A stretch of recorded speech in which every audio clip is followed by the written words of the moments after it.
now my great pleasure to introduce our occasional speaker, Mr. Nicholas Patrick. Mr. Patrick says that he never wanted to be a lawyer, but at the age of 18, he liked the idea of telling people that he was a law student. So he enrolled in a law degree at Macquarie University. He says, as an exercise, and I think these are your words, he says, as an exercise in vanity. He graduated in 2001 and was offered a graduate role at DLA Piper, a global law firm, where his supervisors struggled, he says, to teach him basic legal concepts, such as timesheets and billing. I understand they have some importance in the legal profession. After a few years working as a commercial litigator, Nicholas was visited in a dream by Oprah Winfrey, who told him that the true path to happiness and fulfillment is through service to others. The next day, he went to the office and ordered himself new business cards with the title Pro Bono Director. He then set about building a significant pro bono practice in Australia, and sometime later, the firm agreed to give him the job title already printed on his business card. In 2009, Nicholas became the first pro bono partner at DLA Piper, and one of just a small number of dedicated pro bono partners in the legal profession. Now, as the global head of the pro bono and responsible business practice at DLA Piper, he is based in London, where he leads a team of around 50 human rights lawyers and responsible business professionals. His clients include global non-government organisations, UN agencies, and governments in developing countries. I now invite Mr. Nicholas Patrick to deliver the occasional address. Welcome.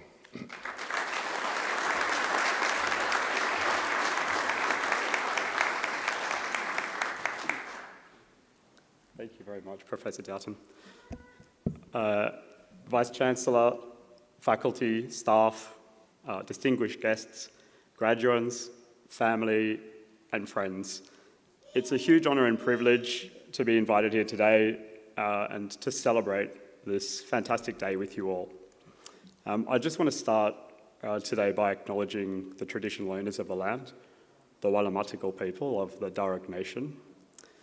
The Wallumattagal people inhabited the area on the north bank of the Parramatta River between roughly where Lane Cove is and Parramatta.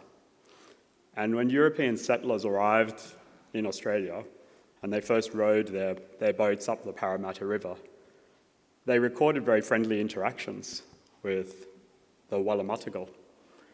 And it wasn't until 1789 that the first conflict arose when the settlers took a piece of land at Parramatta to build an earthwork fort. And that particular piece of land was also the place of a very large Aboriginal camp. And those people who were living in that place were displaced in 1789 and they moved from that location in Parramatta down to Meadowbank.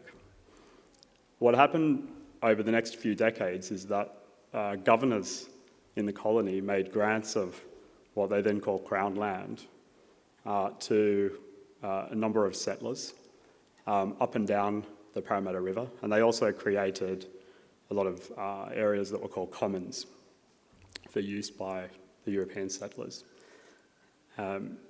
So there was a lot of displacement in those first few decades from this particular part of Sydney. And my own family history extends back about 200 years to that time, when two of my fifth great-grandfathers both arrived here as convicts, and at the expiration of their sentences, they were given grants of this so-called Crown land in this particular part of Sydney, Darug land. Now, the period of time that my family has been here, just over 200 years, 7 generations. Seems like a long time, but we now know from carbon dating that Australia's Indigenous population have been in this country for 60,000 years. And we also know that Aboriginal people have lived in this particular part of Sydney for at least 30,000 years. So the 200 years or so that my family have been here is just the mere blink of an eye. So I just want to start just by acknowledging that history of displacement and dispossession. And I pay my respects to the Wallumattagal people. Thank you, Uncle Tom, for your introduction, and to their elders. And I also just ask you all, as privileged individuals, all the people sitting here in front of me are extremely privileged. You have an education, and from one of the leading universities in the world. And we, pardon me, we need to stand together with our Indigenous brothers and sisters to oppose and to address modern injustices occurring on our watch. We have got to work to close the gap on life expectancy, on education, on health, on pay, incarceration, infant mortality, and in many, many other areas. And that's something that's extremely important. And I hope all of you will find some time to commit to play a role in that. I'm extremely fortunate in my job at DLA Piper. I work for a company that has a really incredible level of commitment to investing in the community. As Professor Downton said, we have a really large team of public interest lawyers who work full-time on public interest cases.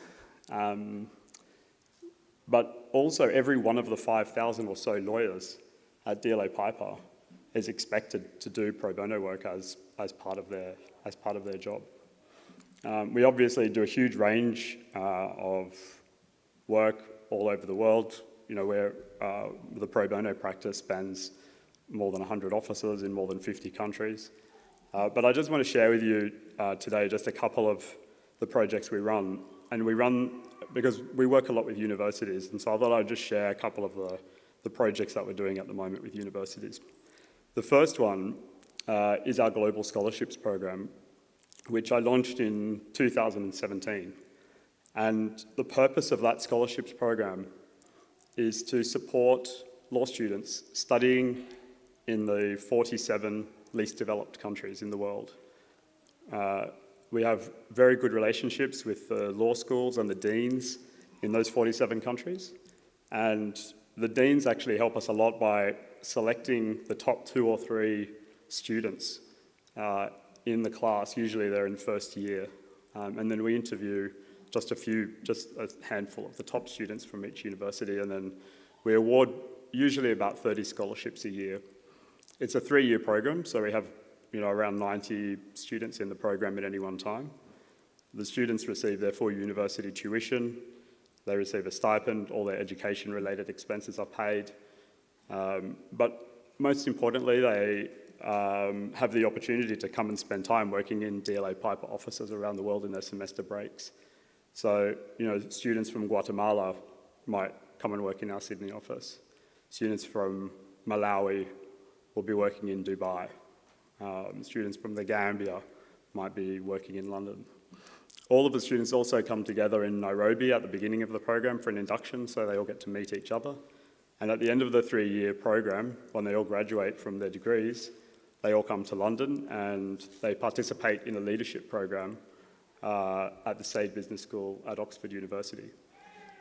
So the whole program is designed to be a really transformational, life-changing experience for the students, and I think it really changes the trajectory of their careers. A lot of these students have grown up in extreme poverty. A lot of them, many of them are orphans, many of them are caring for younger siblings, many of them walk to university every day, many of them come into the program with no passport, and often with quite low aspirations, even though, and as I say, these are students at the top of their class. I should also say that it's not a recruitment tool for DLA Piper. None of the students come in with the expectation that they'll have a role in the firm at the end, because we don't want to contribute to the brain drain from the least developed countries.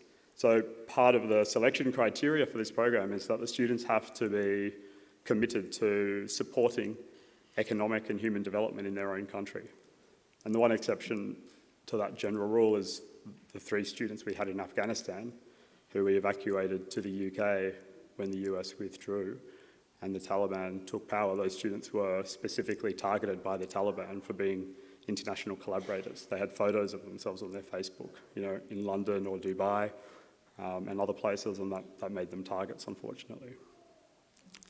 The second program I wanted to mention is a partnership between DLA Piper and Macquarie University called Wallamutta Legal.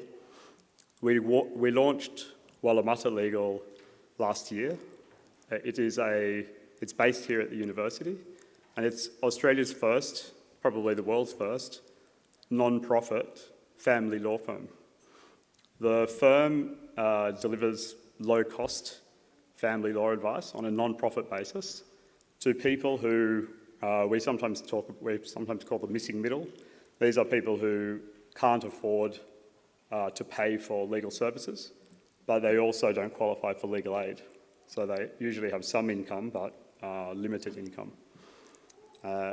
It's a law firm that really is trying to provide an alternative to just pro bono or legal aid.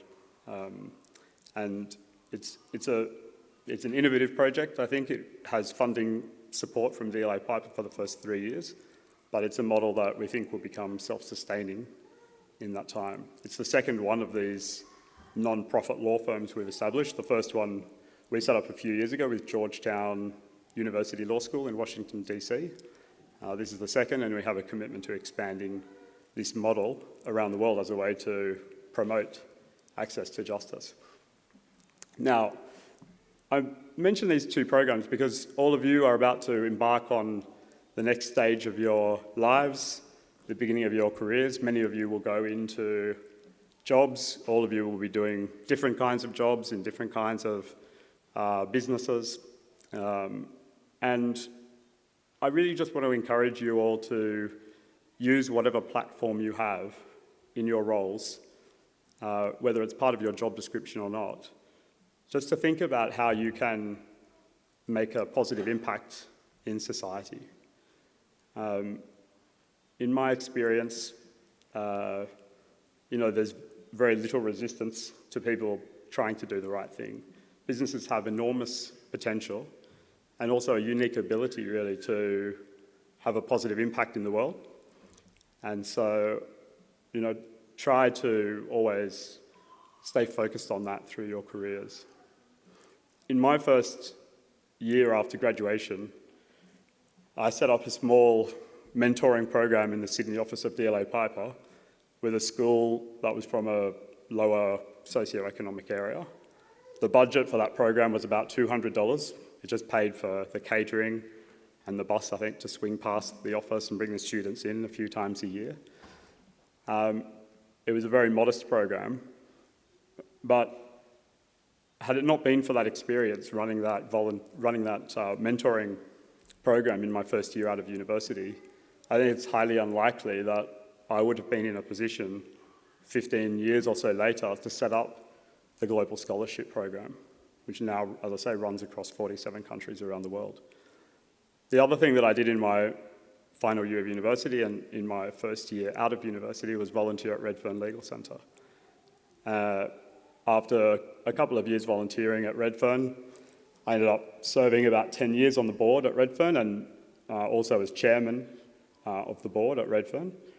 And, again, but for that experience of leading Redfern Legal Centre as chairman for about 10 years, there's no way I would have been able to establish Wallamutta Legal 20 years later. So, it's never too early to start to do these things. And as I say, you'll find that your employers will be really grateful if you do that. Particularly, not just volunteer your own time, but even better, if you're creating programs that allow other people in the business to also dedicate some of their time to the community. I'll just leave you with a quote from Mark Twain, who said, "To do good is noble. To encourage others to do good is nobler still and far less trouble for yourself." That's been a bit of a motto of mine over my career. I just want to thank Professor Downton and also Professor Barry for inviting me back here today. It's a real honour and privilege, and I just congratulate you again.